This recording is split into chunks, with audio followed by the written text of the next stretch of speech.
Yeah, we'll go live then. And we are live. Right, welcome everybody, MTFU Tuesdays with special guest Will Lord. Good evening, Noel.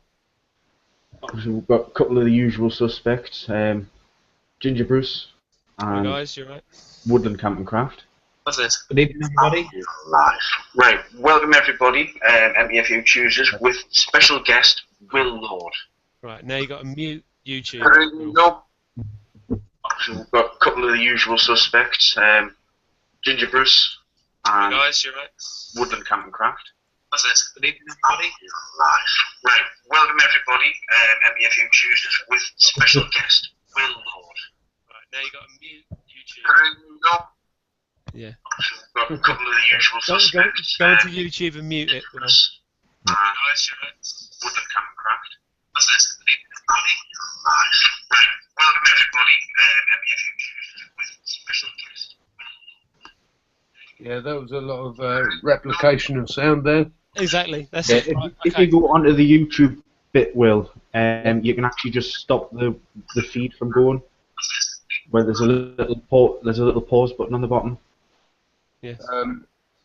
I've pretty much drawn all the volume down. Yeah, that's fine. Yeah, Yeah, that'll do.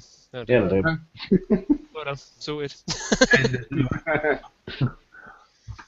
Right, so it just looks like the four of us at the moment. Has anyone else come on? Now you've got in the side chat you've got Ginger Bushcraft, Carlisle 195, Robert Gilchrist, Dog Soldier. At the moment, Yeah, I get that.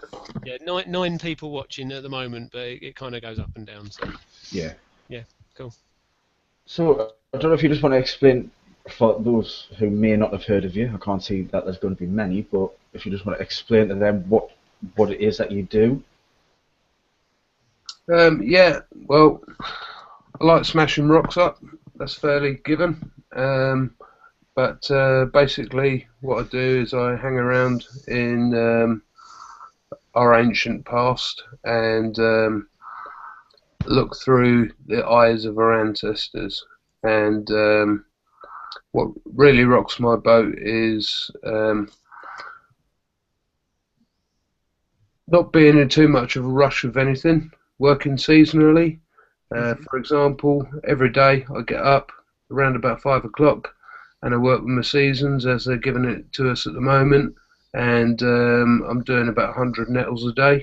Doesn't sound a lot, but that takes about 3 hours to process, and I'm learning a whole bunch of lessons by being in that zone. Right. So you're just picking the nettles, plucking them, preparing the fibres, and then drying them out and keeping them for later on in the year. Well, it's all a learning game because basically my mum was well known for her fibre and what she was interested in, but personally I was doing a lot of other different bits and pieces, and so I personally didn't take a real deep interest in fibre.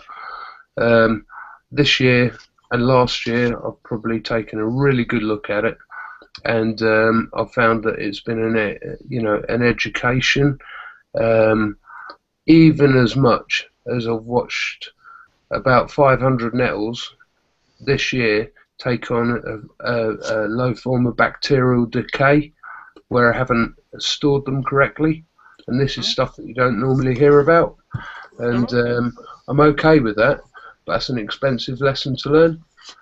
Yeah, because that's a few days' work there. Yeah. So Quite interesting that a lot of people will tell you how to do it, but they won't tell you what goes wrong. No. Well, I suppose they haven't got the experience of doing it, I suppose. Well, they might not want to put their hand up and admit about it. That's true. Yeah.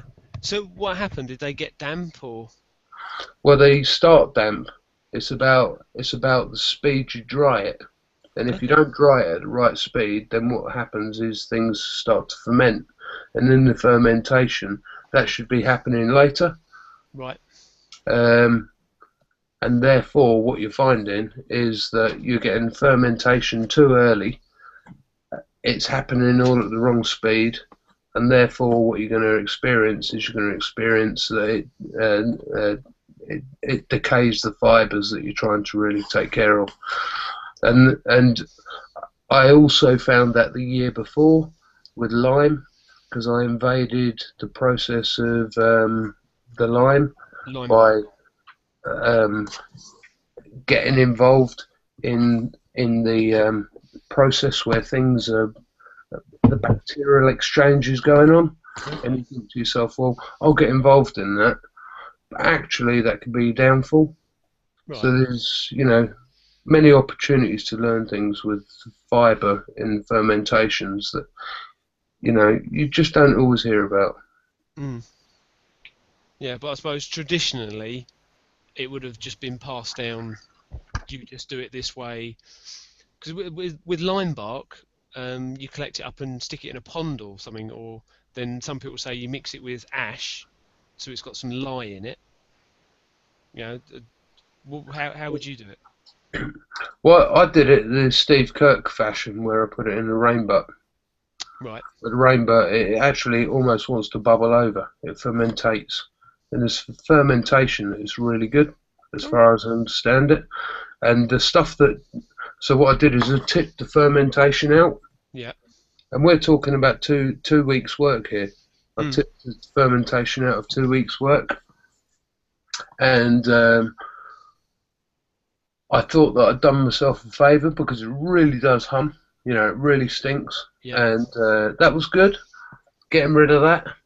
But then what actually happened after that was I stopped the process. So all the separation, you haven't got any separation. It's all stopped. Okay. Right. And it's so invasive that you've got to wait a full year again. And then what you're doing is you're watching the fibres break down. So you're not getting the strength of the fibres anymore. So actually what you've done is you just kiboshed the whole operation. Okay. It's quite interesting.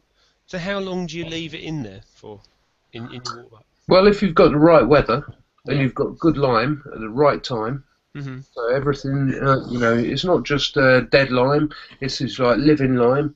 So everything's really, you know, it's spring, summer elasticities. You're able to peel it, you're able to roll it, you're able to cut it correctly. You get it all stored up. All of a sudden, right, this stuff is just going to almost go on its own boil, right? And that can happen in as little as 8 weeks. Right. Okay. But if something goes wrong, that timescale is going to get extended, and it might be a weather change. Yeah. It might be the fact that you're running rainwater into a solution. It might be the fact that you've got contamination in there. Yeah. So I've found that I've learned quite a bit about different contaminations with different fibres, and you have to learn what they're going to do, and what that often means is a lot of people, including myself, want to put something in a situation and think, right, I've done that, I'll see you in 6 weeks' time. Yeah. What about see you tomorrow? Yeah. And what sort of change are you going to see tomorrow? In actual fact, you can see quite a lot of changes. And you get to know what changes you're talking about when you start looking at tannins, because if you start extracting bark tannins, then bark tannins look fat when they're fresh. On day 2, they've sunk to the bottom, and all you're looking at is like milky water. They need stirring, they need waking up. And the same thing goes with, you know, not with every single scenario, but a lot of these things need your presence, otherwise they're not going to do what you want them to do. And so fibre's been a real great awakening for me over the last couple of years, and I like it very much, because the reason I like fibre so much is because Flint chops stuff up. And everybody talks about Stone Age. Yep, chop, chop, chop, hack, hack, hack. Well, the sister to the Stone Age is the binding. You've got to bind, bind, bind. You've got to tie, tie, tie. And the stones are as complex as fibres. You know, stones come from different coral reef systems, so they've all got something new to say. But Yep. one stone comes from 10 miles away from another one, it's going to be different. And the same with a nettle. You can take a nettle from a field and a nettle from under an ash tree or a nettle from under an oak tree. You can have a green nettle, a purple nettle, you can have a short-stemmed nettle, you can have a long-stemmed nettle. They've all got a different conversation. So, you know, it always stays a school day. Yeah, definitely. It always keeps me it keeps me in check. It means that you're not the expert. You're never going to be the expert because nature is. Yeah. And Yeah, but that's lovely. even something as simple as, depending what sort of cordage you're after, is what the area you search for nettles to make that cordage from. Yeah. So I suppose if you want it wider or thin and long, and yeah. No, And, not thought of it that way before, but yeah, you're right. But talk about the fermentation side of things. I know from like doing homebrew and things like that. something Where on it's grappa. where it's where it's fermenting, you get that layer of carbon dioxide on the top that comes from the fermentation. Then that stops stuff oxidizing and stops bacteria growing, because it's like beer.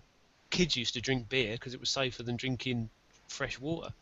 Back in the day, that's why all the monks used to make beer, because it was a healthy thing, because the yeast had killed off the bacteria in the water, and it was actually safer to drink beer. Really weak beer, but that's why monks and abbots and all that were, going around with barrels of beer and giving them to the nuns and stuff, and just to keep Yeah. everyone healthy, doing everyone We a ain't got favour. enough monks these days, have we? No, we haven't. No. Yeah. They made good gunpowder. Yeah. Yeah, apparently if the monk was drinking the right wine, you could get a better gunpowder out of it. Oh right. Okay. Yeah. Yeah. No, I was just bottling up elderflower champagne tonight, and with you talking about the fermentation, it sort of got my brain ticking over. That's probably what helps the fibres stay together, the sort of layer of CO2. I couldn't believe the degrading of the fibres Hmm. in such a short space of time. Somebody said to me, "Why don't you try pea?" So I thought, "Yeah, good idea." 3 days on pea. Yeah. So I peed in a barrel, put some nettle fibre in there, and then when I picked it up, I could just pull it like that, but there was no fibre strength. Everything fell apart, Because the and it was acid like, had taken it. really, I can't believe that, you Yeah. know. And talking to my dad, he said, "Mum used to make them go brown." And I said, "What do you mean by that?" He said, "Well, at the moment everything's green. Let it die." So you've picked it, you've Yeah. stripped it, and now what you're going to do is you're going to store it, Mhm. and let it go brown, and then all of that green matter, the chlorophyll Yep. section, is ready to be separated much quicker. And so therefore, if you had a nice fermentation of lime, Mhm. for example, what you could do is you could put nettle in there Yeah. for an hour and a half, and then pretty much sweep off everything that doesn't matter. And then what you're going to get is you're going to get that lovely fibre. And the reason I'm asking myself all these groups of questions is because nettles are abundant. It's a wonderful thing. Lime isn't. There's Yeah. so many fibres that aren't abundant. Yeah. And Lime's good, but it's such a palaver to get it. it is a palaver to get it. You've Yeah. kind of got to be friends with the gentry of the estates. Yeah. And it means the Um, tree coming down, doesn't it? Pardon? It means killing the tree. If the tree's coming down, you skin the tree first, and then. Yeah, that comes into it too. I'll tell you what though, it's a proper church going out and sitting in the woods for a couple of hours every morning. Yeah. You're quiet, and all you kind of hear is, Yeah. 3 hours of that on a Yeah. daily basis Yeah. puts you in a pretty good place. Yeah. Sets I, you up for a good day. I saw you on your video as well, as you ran your thumbnail up to crack the nettles. You were sucking the water out of them as well.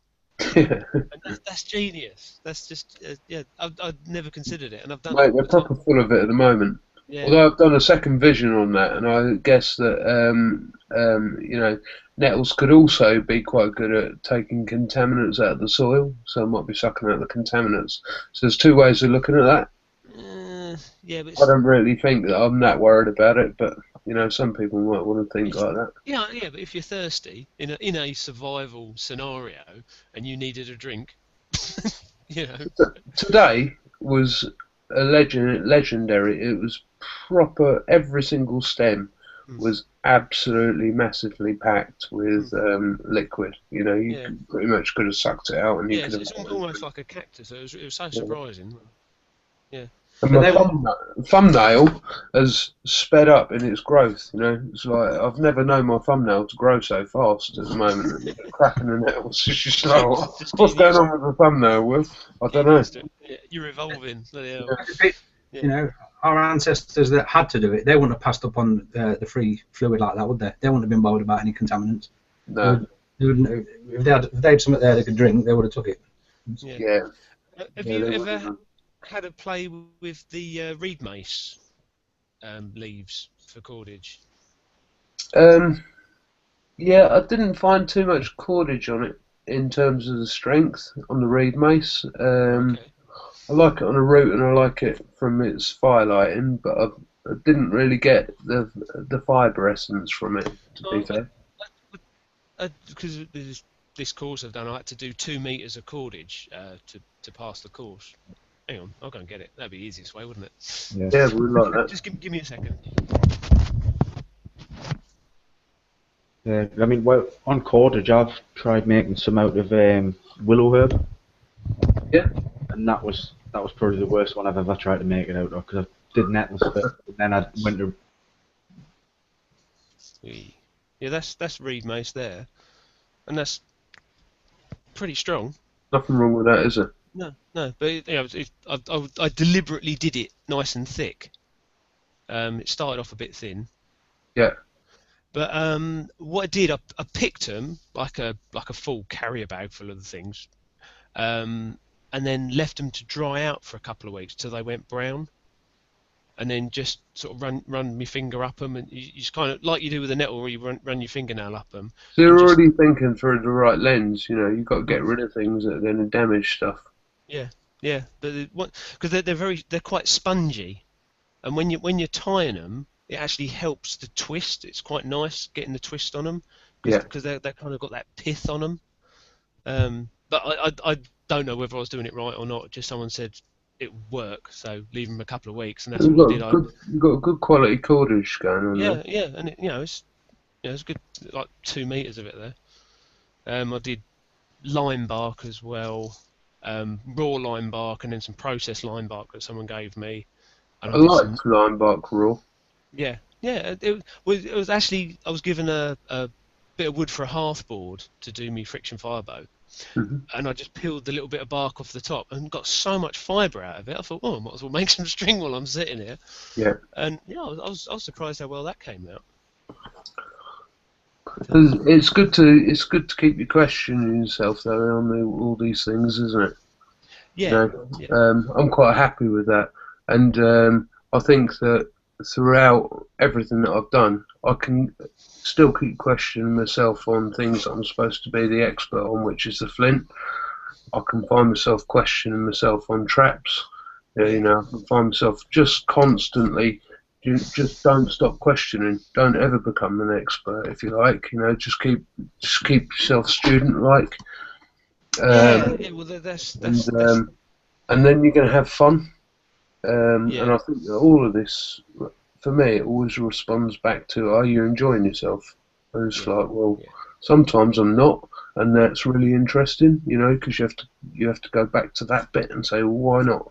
Mm. And that can be an interesting little section, yeah, just to deal with why you're not. And that might be the fact that you're teaching too much and not taking enough.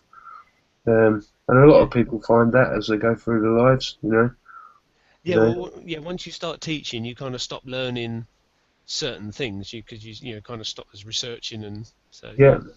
Yeah, definitely. Yeah, and we're just not having the time to Yeah, so I've become a student again over the last 2 years, really, yeah, no, that's good. which has been nice. You know, I've sort of like I'm 46 years old, and I've spent since I left school I've been teaching.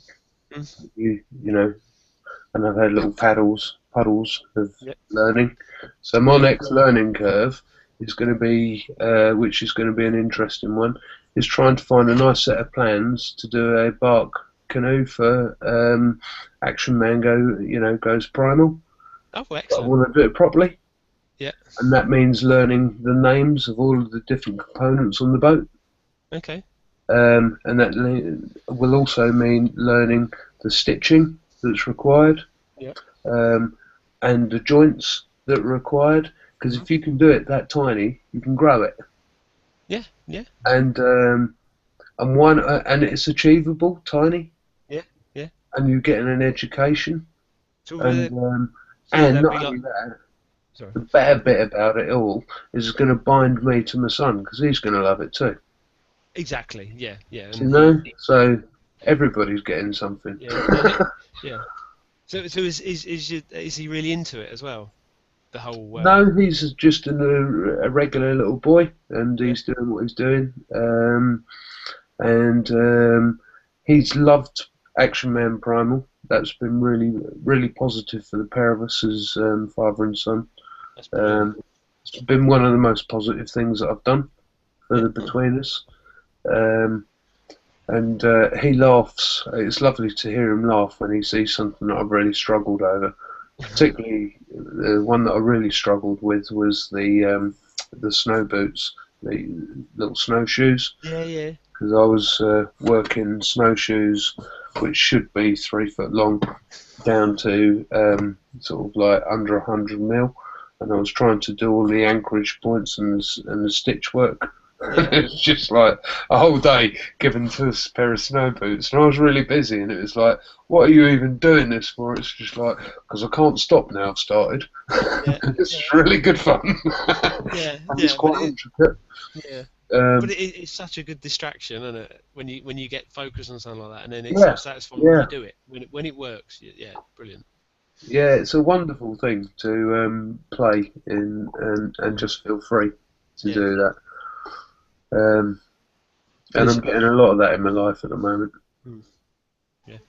Have we got any questions for Will? Just better look in the. Carlisle's 195 has asked, what's the strongest stuff to use for cordage?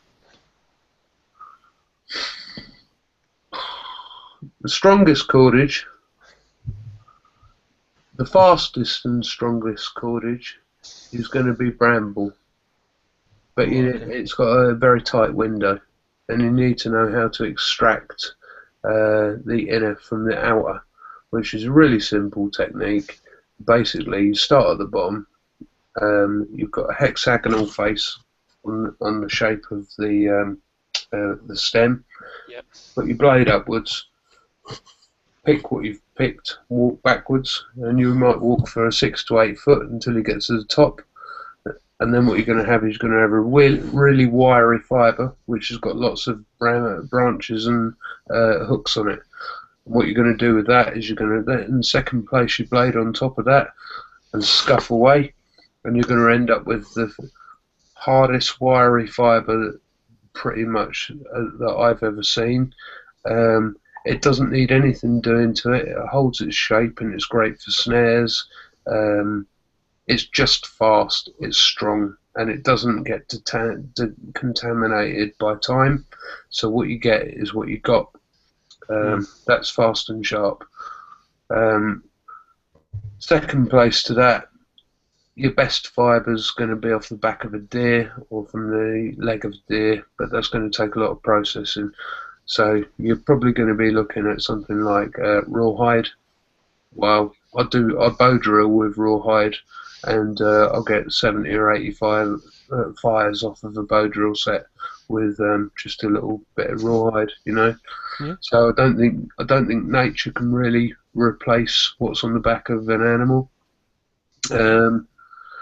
What I do think, though, going back to the nettle again, is that when my retting has got to the level that I want it to be, then I'll be able to possibly make a shirt from it, which would be beautiful.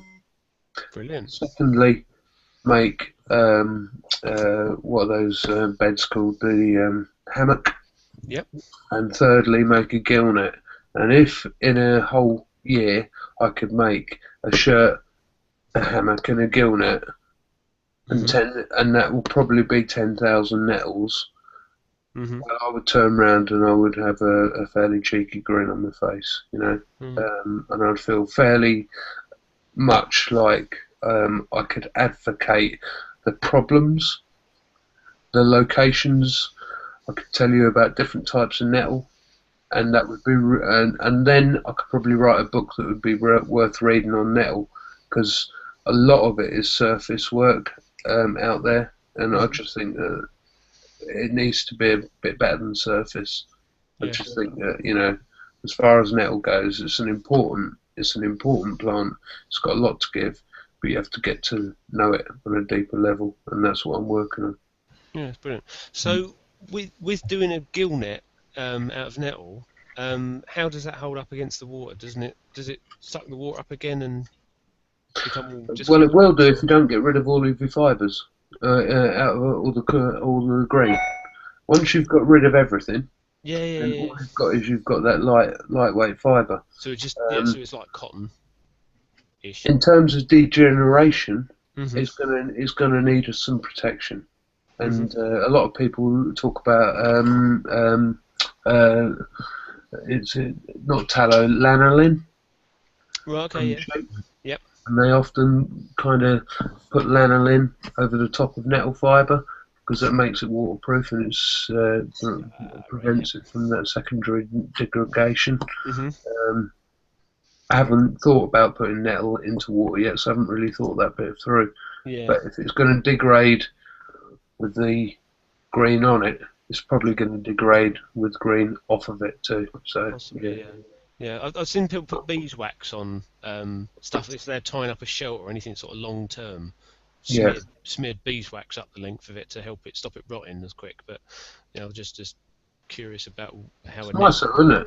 It's nice to be in that zone where you everyone's asking questions instead of somebody sort of telling you what they know. Yeah, exactly. Yeah, I love it. I do. It's I think with the normal day-to-day society with modern day, it's got rules to it, whereas nature hasn't, because back in the day every single village had a different way of making a bow or a different way of making cordage, and there's no right or wrong way. There isn't. No. Yeah, I've screwed a lot of stuff up. Yeah, it was yesterday we was talking about Otzi, the caveman, and in his quiver they found a piece of cordage, and it was tapered, and it went from like 7 mil thick down to 3 mil thick, and the scientist was just saying, oh, it's badly made, but every other bit of cordage on him was perfect. And it was Dave Watson and Kevin, because they've both been over there, and they were saying, well, it's got to be a bowstring, because if you double the thinner bit, if you double it up as where you roll it around the top of the bow, that would work. Or whether it's a thicker piece for where the nock of the arrow goes, it's specifically made wrong, if you get what I mean. Yeah, I do get what you mean. A lot of people interpret, a lot of professional people interpret it, stuff like that. Yeah. And they sat in offices and they don't actually know what they're talking about. Yeah. And even Mr. Mears told me that it was a bowstringer, and it was over length, so you can string it. But you don't use an over length bow. Well, you don't a bow tiller.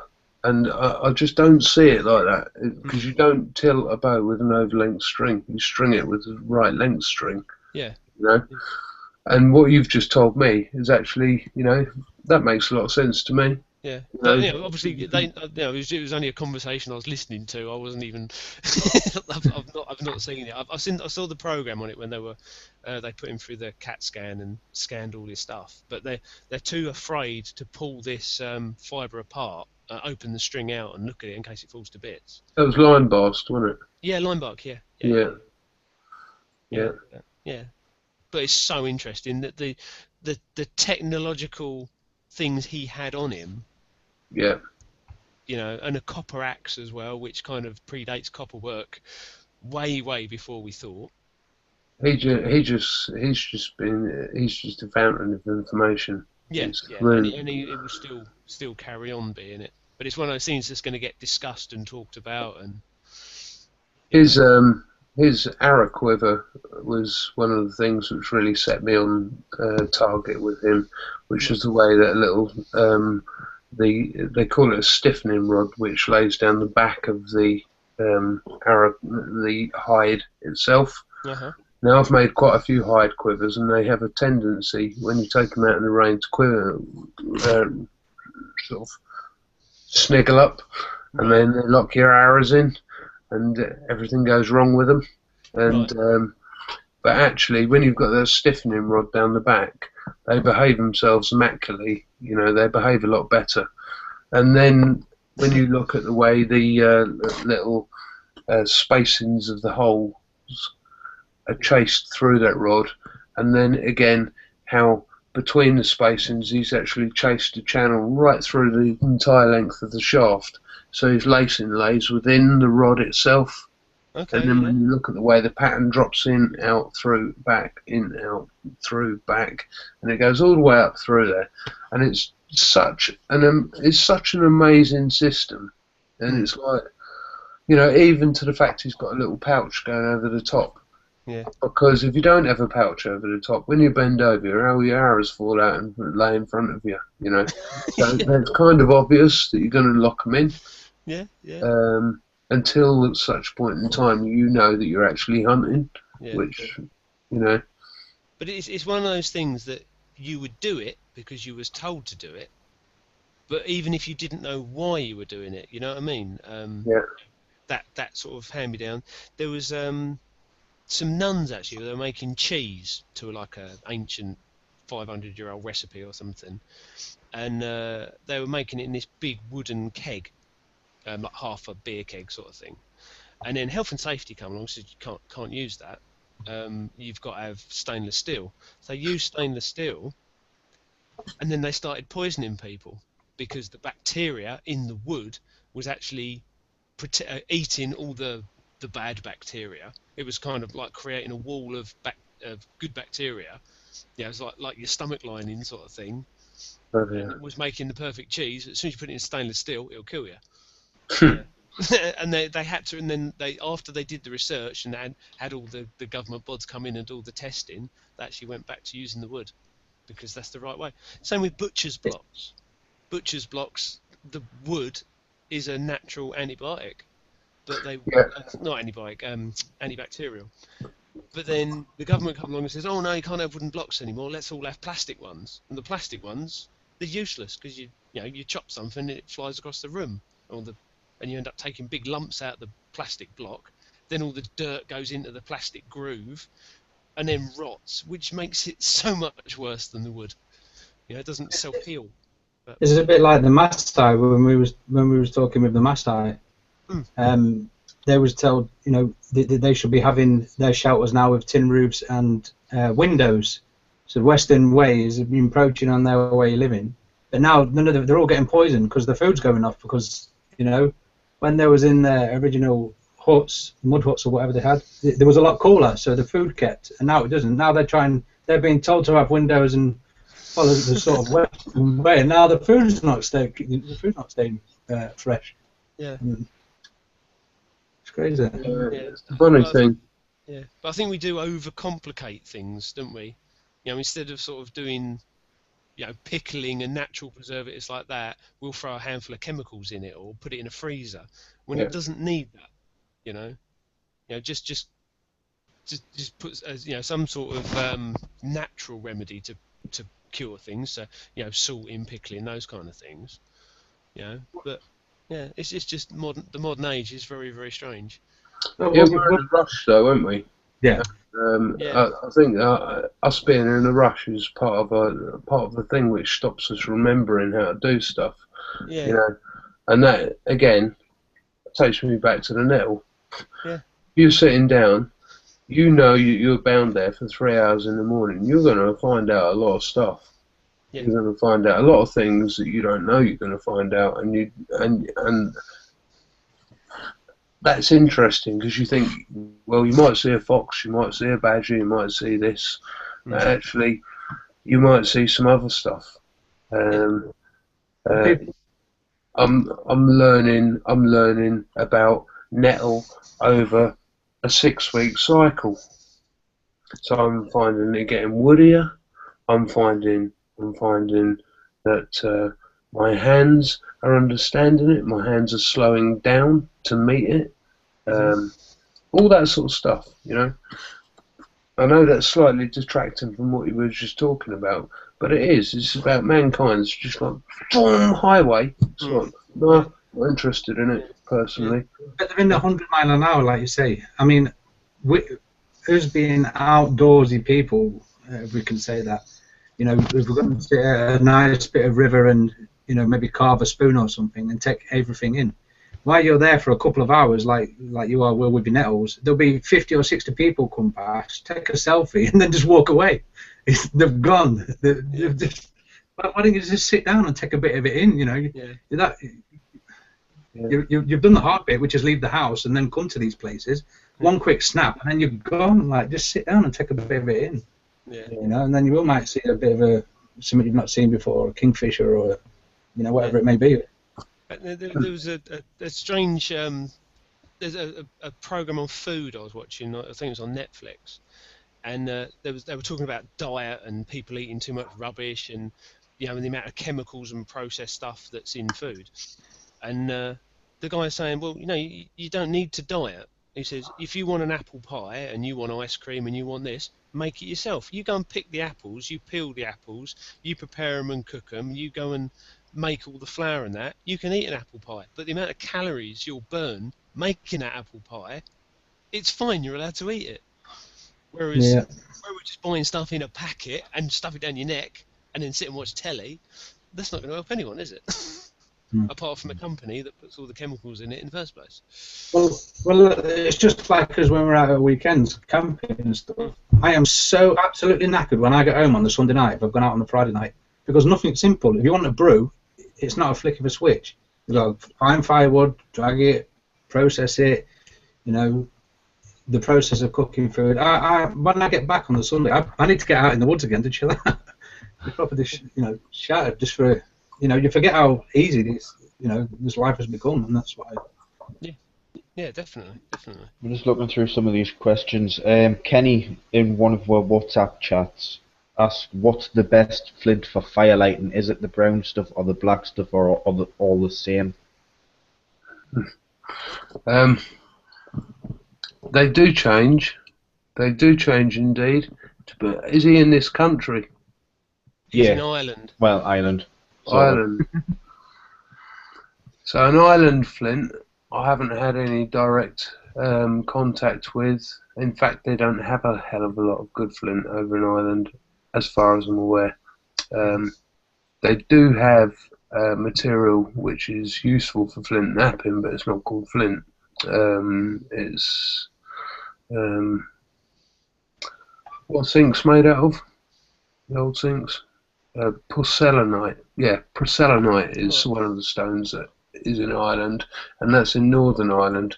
But that's not even flint, but it works the same way. So getting back to the question, the black flint that I've got down in Norfolk, yeah, it's great if you whack it against rock, you're going to get a spark, or against metal, you're going to get a spark. If you whack one of the grey flints down here, yes, you're going to get a spark. In fact, you're going to get a spark with whatever colour flint you whack down here until you move north from me a little bit. And then when you get above sort of like, once you hit Lincolnshire, the flint gets chalky. Right. The reason Yeah, it gets short is because it's like twice as old as the flint I'm using. So when you strike that, all you're getting is you're getting dust, Okay. right? So you're not getting a spark.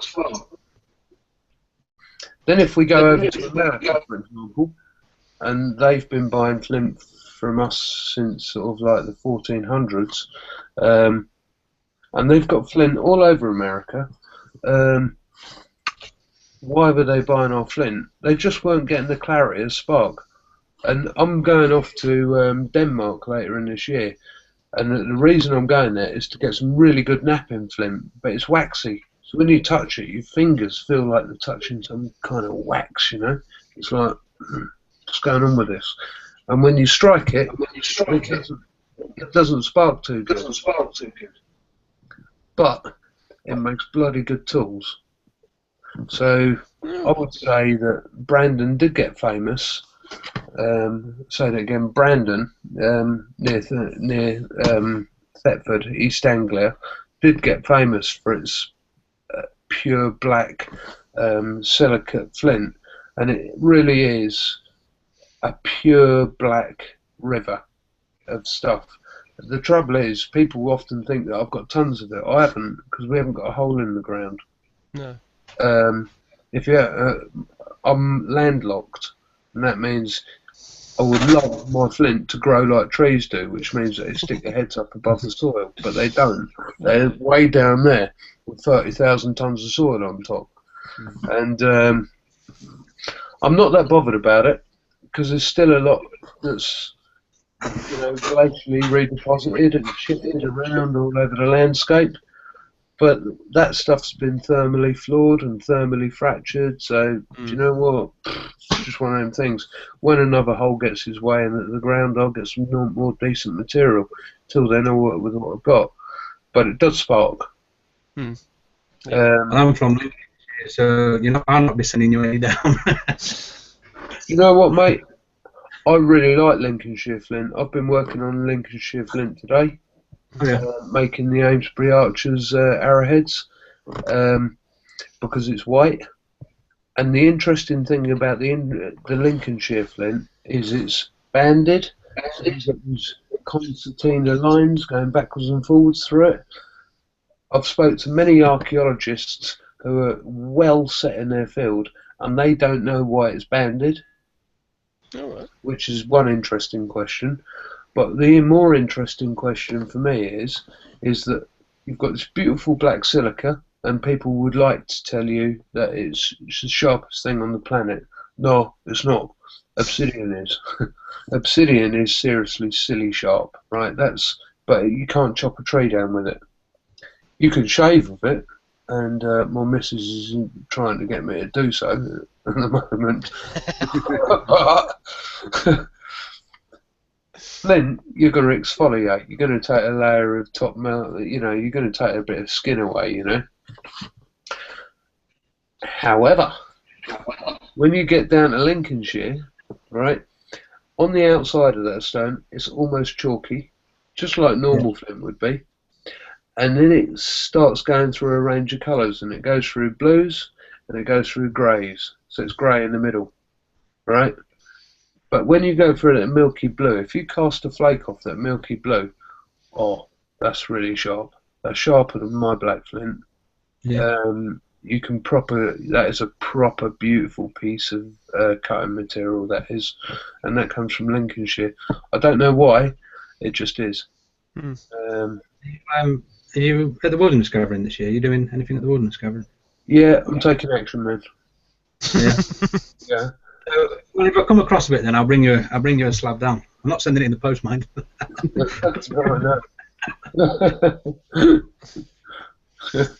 Yeah, I'll bring you some down if you see it. Well, on that account, what I ought to ask you is if you hear of any quarrying activity where there's a lot of holestone, then let me know, because it could be worth a drive for me. Well, they're doing it in the village actually. I don't know. I'm not 100% sure what's in the quarry. They've just opened it up again about 18 months ago, because there was everyone in the village was petitioning because all the lorries are coming through, leaving dust everywhere. Oh, go and scout down there for me. Tell them that you might want some of them rejects, because that's what they call them. They're probably after a different material, and all that stuff is busting their machines up, which is quite good for me if they're thinking like that. Yeah. You don't want to say he needs it for his to further his business. You say, I'm making a rockery. Yeah. I'll have a wander down. Literally, like I say, it's only like 3/4 of a mile away from my house. So. Yeah. But there's another interesting element. Talking about, it's all about bushcraft. If you're talking about bushcraft, what about holecraft? I've spent a lot of my time in quarries, and that means going downwards, right? Mm-hmm. Now, we can all understand what a cave's about, and we can all understand the essence of mining, but in modern mining, it's not that as romantic because you've generally got some great big yellow machines racing around. Mm-hmm. But there's a lot of time during that 24-hour cycle when they're not doing that. And a lot of things come to play. So in that particular environment, you're going to get all the different sand martins, the stuff that doesn't get to nest in the eaves of birdhouses anymore because they don't allow them to. So they put all these rubber gators up and everything like that. You're going to get a lot of deer. You're going to get a lot of you're going to get snakes. You're going to get all sorts of things that like that natural habitat where the land has been stripped back. Mm-hmm. And actually, as far as the bush goes, we should call it sandcraft. Bushcraft, sandcraft, right? That's a wonderful, wonderful place to be. One of the things you're going to get to see is you've taken a slice of cake, so you're seeing through geology. And what you're seeing is you're seeing thousands and thousands and millions of years of time exposed to you, like a slice of cake. Wow, I'll tell you, that is proper exciting. Yeah. Mm-hmm. Well, as a kid, I grew up at Walton on the Naze with the Red Crag. Yeah, that's a nice place. And that's just such an amazing place, and that's got all the sand martins nesting inside the cliffs and all that. But yeah, and fantastic place for fossils and sharks' teeth, and just the whole geology of the place is amazing. There's a new business there. It's called Holecraft.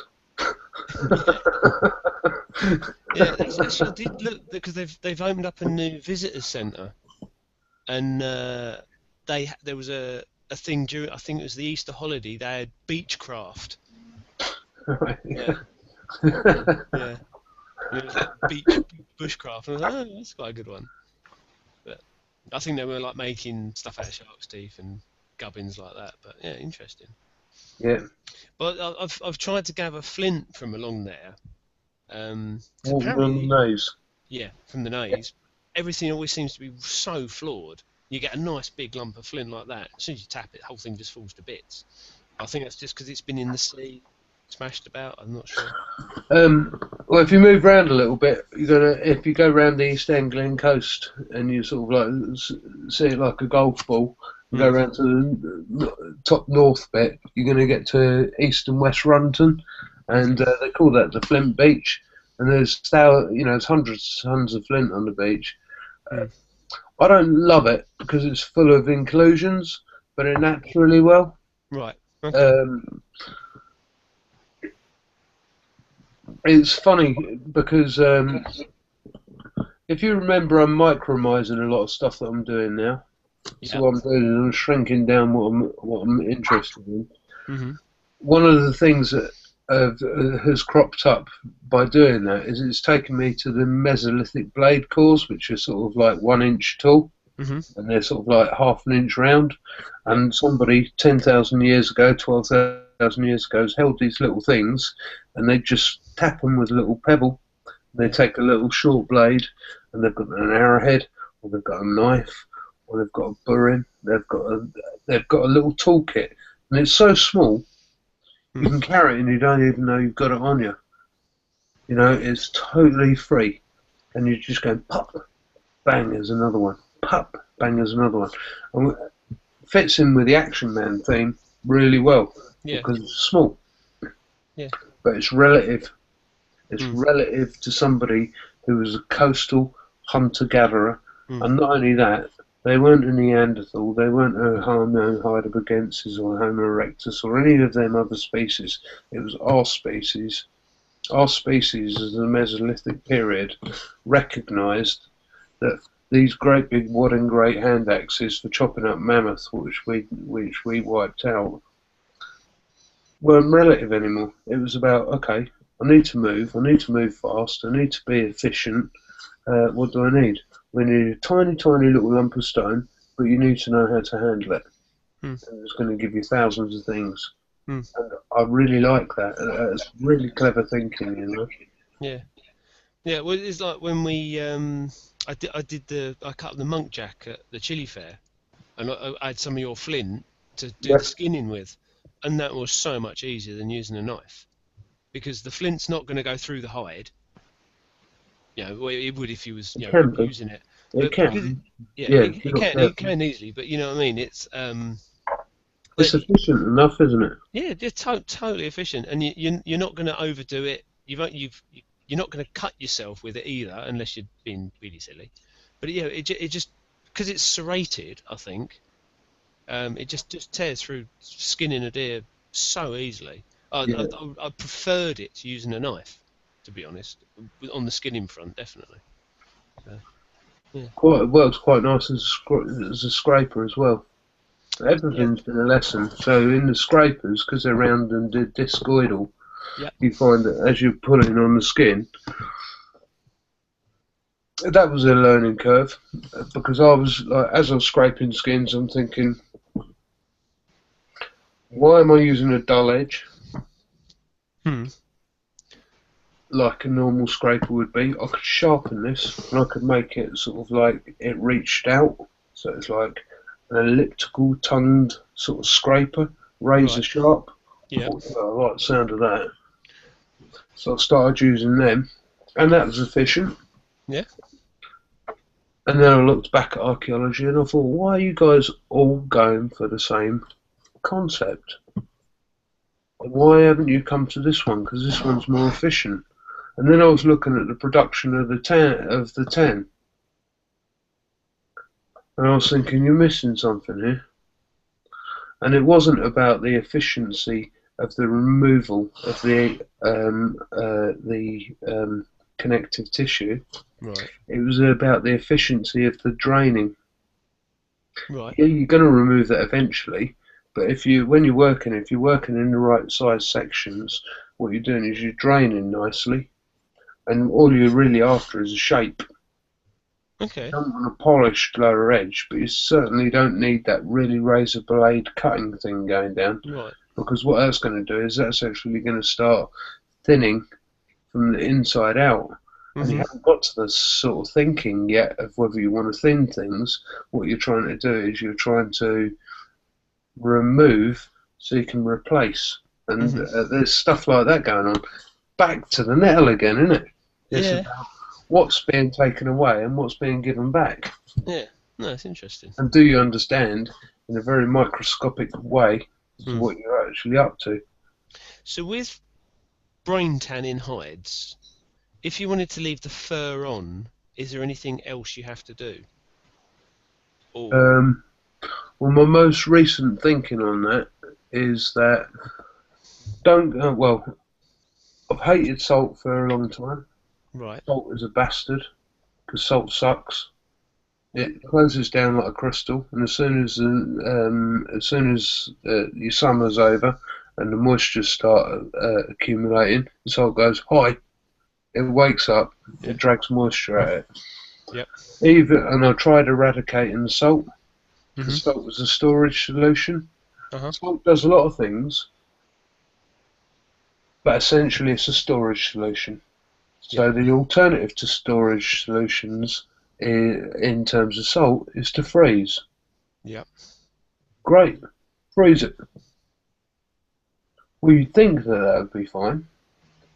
But then what you have to do is you have to look at the nature of what an ice ball does as it defrosts. It gets bigger, and if it gets bigger, what it does is it busts stuff, and it busts the epidermis, and it ruptures the things that are holding the hair. So I'm thinking, well, I can't dry it out, I can't freeze it, what are you going to do? And I watched what I was seeing in nature. Then I thought about Canadian mountain men, the tracker trappers, Yeah. the guys that were going out there getting all the skins and the pelts. And I thought, what are you doing? I thought, you definitely ain't got a freezer, you definitely ain't got a salt, and you definitely don't want to put a lot of time into it. Yep. So what are you going to do? Well, I'm going to stretch it out, I'm going to scrape that sucker, and I'm going to leave it to dry. And then what happens is the epidermis closes down and it shrinks and it locks the hair in place. Okay. Yeah. And nothing's coming to play. None of the insects are going there. They're not interested in it. There's nothing to eat. You might get a few flies. You scrape the meat off. Generally nothing. You've got a brick wall, locking hair, locking fibre. As long as you've got a dry roof over the top, you can rack 100, 300 of these things, all locked solid. Yep. It's somebody else's job then, isn't it? Yeah. That old boy, he's done his job, hunted it, stored it for you. Yeah. Yeah, it's like No the bodges. frost, there's no salt, it's dry, racked, stacked, bang. Yeah. See? And I like that. Real simple. Yeah. Because I've kind of tried to look into it, and there's people saying you put alum in it. And for every one you research, there's a different way of doing it. There's egg tannin, brain tannin, salt tannin. Yeah. And every single time I look, it's just more and more different chemicals, and I just get so confused. I give up. Yeah, that's all tannin though. None of that is to do with storage. Yeah. Most people that you meet, they've got a skin, they haven't got time to deal with it. Yeah. Yeah. So, They've got a skin, and it's like, oh, what do I do? Stick it in the freezer. Oh, what do I do? Stick it in salt. Yeah. It's something that's almost as quick is to stretch it out in a frame, scrape down the stuff that all the maggots are going to go to. Yeah. And it'll wait for you, and no other damage is going to come to play. Yeah. Okay. Your missus might leave you. No, she's You get too many of them. She doesn't go in the shed. It doesn't matter. It's fine. You got any more questions laying about out there? Yeah. While we're on, actually, about 3 weeks ago, Trev, Bowler Hat Bushcraft Man, did the Bushcraft Essentials giveaway thing, where you win one of them little pocket buddy firebox things. He actually did the drawing today, and I think Eddie Mack said he was going to make a little pouch for whoever won it. Well, Eddie can make a pouch for himself because he's the one that won it. Oh, that's nice. So Eddie's won that one. How does it work? That's like me. I went in for the draw in the wilderness gathering last year. So somebody asked me to offer something into the raffle. I put a flint napping kit in the raffle. Yeah. My missus bought a raffle ticket and I won my flint napping kit back. No! How does that work? Yeah, it's just typical, isn't it? Yeah. I think he's going to put it on the Facebook group anyway after the night chat, just so everyone can see it. Yeah. That's good. And I think he's got another one which he's announcing next week. Yeah. Have we any idea how much money we've raised for the Help for Heroes yet? I think it was 1,350. 1,300. That's not bad, is it? Yeah. Right, it's been an hour this evening, so you okay if I slip out of here tonight? Yeah. Thanks very much for coming on. It's been a pleasure. Yeah, And no, if you'd it's like me to been come back brilliant. sometime, then give us a bell like you have done this evening, and we'll see what we can sort out. Yeah. We'll Maybe next time what you might want to do is theme it specifically about something, and we can analyse something and scrutinise something really deep. Yeah. No, I'm the action man to play, but it was the first time for us tonight, so I thought, well, I'll just go with any old thing that crops up. Yeah, no, thanks, Will. It's been really, No, really good. really good. All right. Thanks, Will. All Thank the you. best, Neil. Nice seeing you, and I'll see you during the year. Yeah. Yeah. See you, Will. Bye bye. Cheers. Thanks. Bye.